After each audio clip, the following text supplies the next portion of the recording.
കട്ടുകഴപ്പ്, കടച്ചിൽ, വേദന അത് നമ്മുടെ ഈ നടുവിൻ്റെ ഭാഗം മുതൽ തുടയിൽ, ബാക്ക് പോർഷനിൽ ബട്ടക്സിൻ്റെ ഭാഗത്ത്, അതുപോലെ അത് ഇങ്ങനെ താഴെ കാലിലോട്ട് ഇറങ്ങി അവിടെ മുഴുവൻ ഒരു പ്രത്യേക രീതിയിലുള്ള ഒരു കംപ്രഷനായിട്ടോ പ്രത്യേക രീതിയിലുള്ള ഒരു വേദനയാണ് ഈ സയാറ്റിക കൊണ്ട് രോഗികൾക്ക് പലപ്പോഴും ഉണ്ടാകുക. അപ്പോൾ ഇതിൻ്റെ കാരണം എന്താണ്? ഇത് മറ്റ് തരത്തിലുള്ള അസുഖങ്ങളിൽ നിന്ന് നമുക്ക് എങ്ങനെ ഡിഫറൻഷ്യേറ്റ് ചെയ്യാൻ പറ്റും? ഇതിന് ചെയ്യേണ്ട വ്യായാമങ്ങൾ എന്തൊക്കെയാണ്, മരുന്നുകൾ എന്തൊക്കെയാണ് എന്നെല്ലാം നമുക്കിന്നൊന്ന് ഡിസ്കസ് ചെയ്യാം.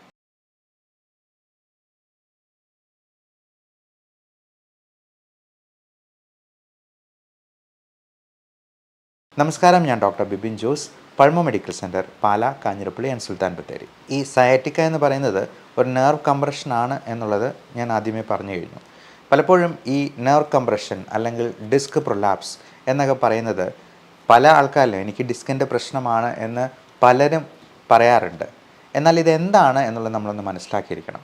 നമ്മൾ ഈ കെട്ടിടമൊക്കെ ഉണ്ടാക്കുമ്പോഴത്തേക്കും ബ്രിക്സ് അല്ലെങ്കിൽ ഇഷ്ടിക് കഷ്ണം ഇങ്ങനെ ചേർത്ത് വയ്ക്കുമ്പോൾ അതിനിടയിൽ നമ്മൾ സിമൻറ്റ് കുഴച്ച് വയ്ക്കും. അപ്പോൾ ഈ സിമൻറ്റ് കുഴച്ച് വയ്ക്കുന്നത് പോലെ നമ്മുടെ വെർട്ടിബ്രയിൽ നട്ടെല്ലിൻ്റെ ഇടയിൽ ഒരു കുഷനിങ് എഫക്റ്റായിട്ട് ഒരു സംഗതിയുണ്ട്. അപ്പോൾ ഇതിനെയാണ് നമ്മൾ ഡിസ്ക് എന്ന് പറയുന്നത് സാധാരണ. ഇതിനിടയിലൂടെയാണ് നമ്മുടെ ഞരമ്പുകൾ പോവുക. അപ്പോൾ ഞരമ്പുകൾ എന്ന് പറയുന്നത് നമുക്കറിയാം, നമ്മുടെ എല്ലാം ഒരു ഇലക്ട്രിക് സർക്യൂട്ട് പോലെ എല്ലായിടത്തേക്കും നമ്മുടെ സ്പർശനശേഷിയും വേദനയും ഒക്കെ സുഷുമ്ന നാഡി എന്ന സ്പൈനൽ കോഡിലൂടെ അതുവഴി നമ്മുടെ ബ്രെയിനിലോട്ട് എത്തിക്കുകയാണ് നേർവ്സ് എല്ലാം ചെയ്യുന്നത്.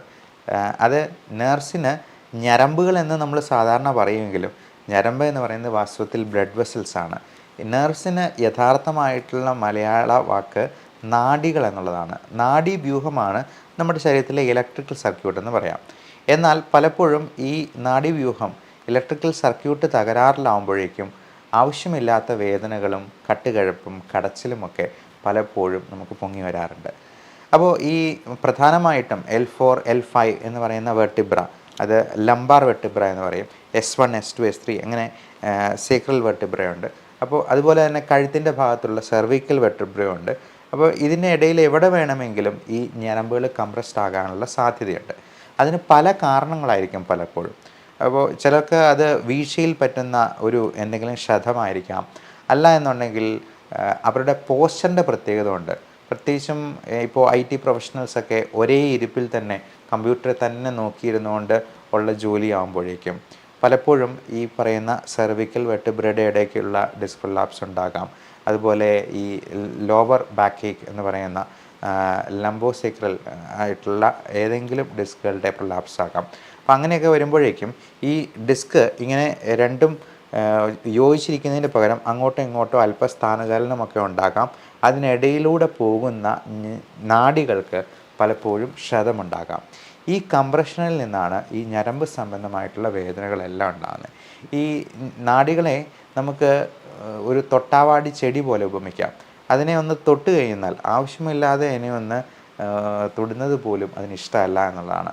അപ്പോഴേക്കും നമുക്ക് വേദനകളോ അല്ലെങ്കിൽ ഈ പറഞ്ഞ പോലെയുള്ള സ്പർശന സംബന്ധമായിട്ടുള്ള പ്രശ്നങ്ങൾ പോലെ നമുക്ക് അനുഭവപ്പെടാനായിട്ട് തുടങ്ങും. അപ്പോൾ ഇതിന് എന്തൊക്കെ ചെയ്യാമെന്നുള്ളതാണ്, പ്രതിവിധികളാണ് നമ്മൾ അറിയട്ടെ.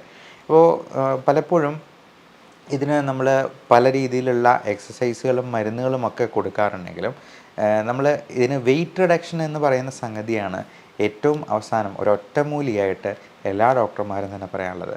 വെയിറ്റ് റെഡ്യൂസ് ചെയ്യുക എന്ന് പറയുന്നത് പലപ്പോഴും ആൾക്കാർക്ക് സാധിക്കില്ല.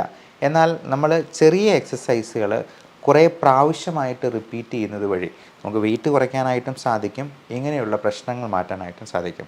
പ്രത്യേകിച്ചും യോഗയിലേക്ക് പല പോസ്റ്റുകളും സൂര്യ നമസ്കാരം പോലുള്ള കാര്യങ്ങൾ ചെയ്യുമ്പോഴൊക്കെ നല്ല സ്ട്രെച്ചിങ് കൊടുക്കുകയാണ് ചെയ്യുന്നത്.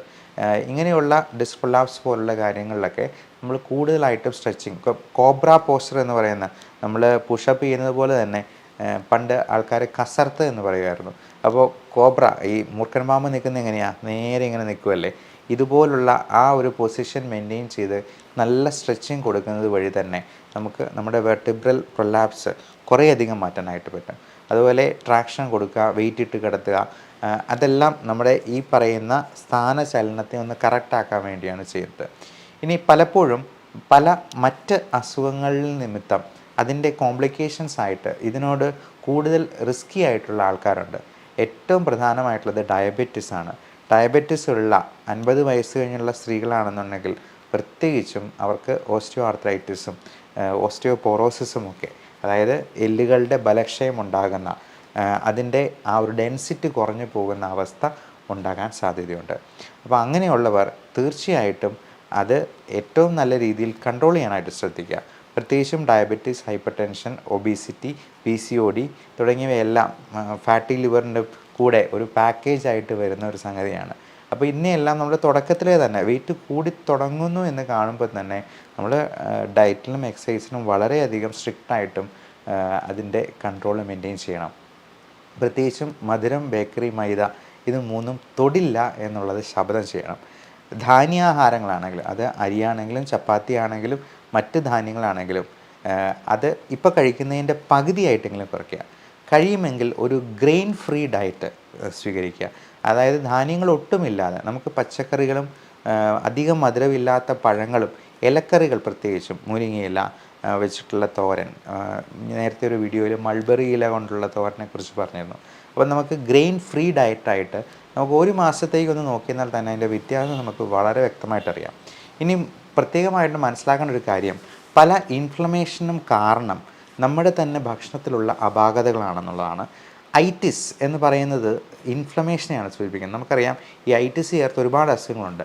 തൈറോയിഡൈറ്റിസ്, റൈനൈറ്റിസ് മൂലം തുടങ്ങും, അതുപോലെ ബ്രോങ്കൈറ്റിസ്, നമ്മുടെ കോളനിലുണ്ടാകുന്ന കൊളൈറ്റിസ്, ഇനി ആർത്രൈറ്റിസ്, മുട്ടുവേദന, കാലുവേദന പോലുള്ള പ്രശ്നങ്ങൾ, വാസ്കുലൈറ്റിസ് എന്ന് പറയുന്ന നമ്മുടെ ഞരമ്പിലുണ്ടാകുന്ന ഇൻഫ്ലമേഷൻ. ഐറ്റിസ് എന്ന് പറഞ്ഞാൽ തന്നെ ഇൻഫ്ലമേഷനാണ്, നീർക്കെട്ടാണ്. അപ്പോൾ നമ്മുടെ ഭക്ഷണത്തിലുണ്ടാകുന്ന അപാകതകൾ, ഏറ്റവും കോമൺ ആയിട്ടുള്ള എക്സാമ്പിൾ പറയാവുന്നത് ഗ്ലൂട്ടൻ അലർജിയാണ്. പലർക്കും ഗോതമ്പിനോട് ഒരു ഇൻടോളറൻസ് ഉണ്ടെന്നുള്ളത് അവർ പോലും മനസ്സിലാക്കിയിട്ടില്ല. അപ്പോൾ ഇങ്ങനെയുള്ള പല അലർജികളും നമ്മൾ പോലും അറിയാതെ നമ്മുടെ ഉള്ളിൽ കിടപ്പുണ്ട്. അത് പാലിനോടായിരിക്കാം, നമ്മൾ കഴിക്കുന്ന അരിയോ ഗോതമ്പോ, ഇറച്ചി, മുട്ട, മീൻ തുടങ്ങി എന്ത് വിഭവത്തോട് വേണമെങ്കിൽ അലർജി ഉണ്ടാകാമെന്നുള്ളതാണ്. ചിലർക്ക് ചീരയും കടുകും പോലുള്ള സംഗതികൾ പോലും അലർജിയാണ്. അപ്പോൾ ഇത് കൃത്യമായിട്ടൊന്ന് കണ്ടെത്തി ആ ഭക്ഷണം ഒഴിച്ചു നിർത്തിയാൽ തന്നെ നമ്മുടെ പല പ്രശ്നങ്ങൾക്കും മാറ്റം ഉണ്ടാവും. അതിന് ഏറ്റവും നല്ല മാർഗം ഇതിനൊരു അലർജി സ്കിൻ പ്രിക്ക് ടെസ്റ്റ് ചെയ്യുക എന്നുള്ളതാണ്. കൃത്യമായിട്ട് അതിൻ്റെ ആൻറ്റിജൻ നമ്മൾ ഒരു തുള്ളി ഒഴിക്കും, അതിലൊരു പ്രിക്ക് ചെറിയ രീതിയിലൊരു പോറലേൽപ്പിക്കും, അതിൻ്റെ റിയാക്ഷൻ 20 മിനിറ്റ് കൊണ്ട് മെഷർ ചെയ്യും. അപ്പോൾ നമുക്ക് കൃത്യമായിട്ട് അക്യുറേറ്റായിട്ട് ഈ അലർജിയും ഇൻഫ്ലമേഷനും ഐറ്റിസും ഉണ്ടാക്കുന്ന സംഗതി എന്താണെന്നുള്ളത് കണ്ടുപിടിച്ചെടുക്കാം. അത് ഒഴിവാക്കി നിർത്തിയാൽ തന്നെ നമ്മുടെ പകുതി അസുഖങ്ങളും അതോടെ കുറയും എന്നുള്ളത് പ്രത്യേകമായിട്ട് ഓർമ്മിപ്പിക്കുന്നു. അതേപോലെ നമുക്ക് ചെയ്യാവുന്ന എക്സസൈസുകൾ വളരെ കൃത്യമായിട്ട് അത് റിലീജിയസ് ആയിട്ടും ചെയ്യണമെന്നാണ് പറയുന്നത്. അപ്പം പലപ്പോഴും നമ്മൾ മുസ്ലിം സഹോദരന്മാർ നിസ്കരിക്കുമ്പോഴേക്കും അവർ 5 പ്രാവശ്യമൊക്കെ നിസ്കരിക്കണം എന്നുള്ളത് റിലീജിയസ് ആയിട്ടുള്ളൊരു മാനദണ്ഡം അല്ലെങ്കിൽ അവർക്കൊരു മാർഗനിർദ്ദേശമായിട്ട് കൊടുക്കാറുണ്ട്. ഇതുപോലെ തന്നെ നമ്മൾ എക്സസൈസും പല ആവർത്തി ഒരേ കാര്യം തന്നെ റിപ്പീറ്റഡ് ആയിട്ട്, അത് ചെറിയ എക്സസൈസ് ആയിരിക്കാം, അത് റിപ്പീറ്റഡ് ആയിട്ട് ചെയ്യുന്ന വഴി നമുക്ക് കൂടുതലായിട്ട് എനർജി ബേൺ ചെയ്യാനും പറ്റും. നമുക്ക് വലിയ ലളിതമായിട്ടുള്ള ലഘു വ്യായാമങ്ങളിലൂടെ ഈ പറഞ്ഞ പ്രശ്നങ്ങളിൽ നിന്ന് പൂർണ്ണമായിട്ടുള്ള മുക്തി പ്രാപിക്കുകയും ചെയ്യാം. വേദന സംഹാരികൾ പലപ്പോഴും ആൻറ്റി ഇൻഫ്ലമേറ്ററി ഡ്രഗ്സാണ് കൂടുതലും കൊടുക്കുക. Non steroidal anti inflammatory drugs, അതായത് സ്റ്റിറോയിഡ് അല്ലാത്ത നീർക്കെട്ട് കുറയ്ക്കുന്ന രീതിയിലുള്ള മരുന്നുകളാണ്. അത് ഡോക്ടർമാരുടെ നിർദ്ദേശപ്രകാരം മാത്രം കഴിക്കുക.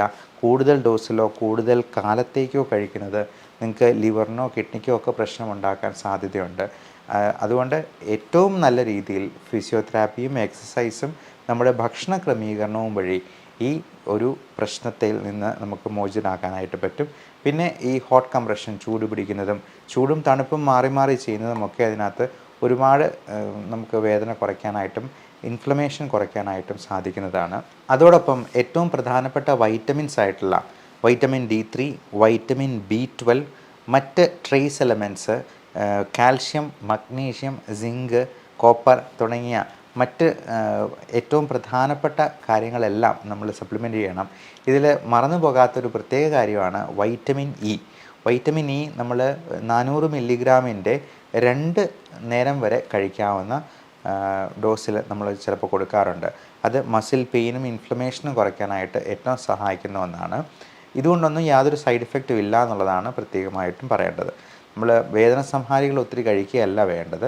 ഇതിൻ്റെ കൃത്യമായിട്ടുള്ള ഡെഫിഷ്യൻസി എന്തുണ്ടെന്നുള്ളത് നിർണ്ണയിച്ച് അതിനെ കറക്റ്റ് ചെയ്യുകയും കൂടെ ചെയ്യണം. ഇപ്പം നമുക്ക് പലപ്പോഴും ഇതെല്ലാം നമുക്ക് ടെസ്റ്റ് ചെയ്ത് കണ്ടുപിടിക്കേണ്ട കാര്യം പോലുമില്ല. പലപ്പോഴും ഒരു വൈറ്റമിൻ സപ്ലിമെൻറ്റേഷൻ കൊടുക്കുന്ന വഴി ഇതിൽ വളരെ ഗണ്യമായിട്ടുള്ള ഒരു രോഗശമനം നമുക്ക് കിട്ടുന്നതാണ്. അതേപോലെ തന്നെ ഈ പോസ്ചർ കറക്ഷൻ വളരെ ഇമ്പോർട്ടൻ്റ് ആണ്. അപ്പം നമ്മൾ നടക്കുമ്പോഴോ സ്ഥിരമായിട്ട് ജോലി ചെയ്യുമ്പോഴോ ഒക്കെ നമ്മുടെ പോസ്ചറിൽ, അതായത് നമ്മൾ ആ നിൽപ്പിലോ ഇരിപ്പിലോ എന്തെങ്കിലും അപാകതകളുണ്ടെങ്കിൽ അത് കറക്റ്റ് ചെയ്യേണ്ടത് അത്യാവശ്യമാണ്. നെക്ക് കോളർ പോലുള്ള അല്ലെങ്കിൽ നീ സപ്പോർട്ട് പോലുള്ള കാര്യങ്ങളും നിങ്ങളുടെ ഡോക്ടറുടെ നിർദ്ദേശപ്രകാരം സ്വീകരിക്കാവുന്നതാണ്. ഇങ്ങനെയുള്ള രോഗികൾ വെയിറ്റ് പൊക്കുമ്പോഴുമൊക്കെ നമ്മൾ കുനിഞ്ഞു നിന്ന് വെയിറ്റ് പൊക്കാതെ നമ്മൾ നിലത്ത് ഇരുന്ന് കാല് മടക്കി മുട്ടുമടക്കി നിലത്തിരുന്ന് വേണം വെയിറ്റ് എടുക്കാനായിട്ടും എന്നുള്ളത് പ്രത്യേകം ഓർക്കുക.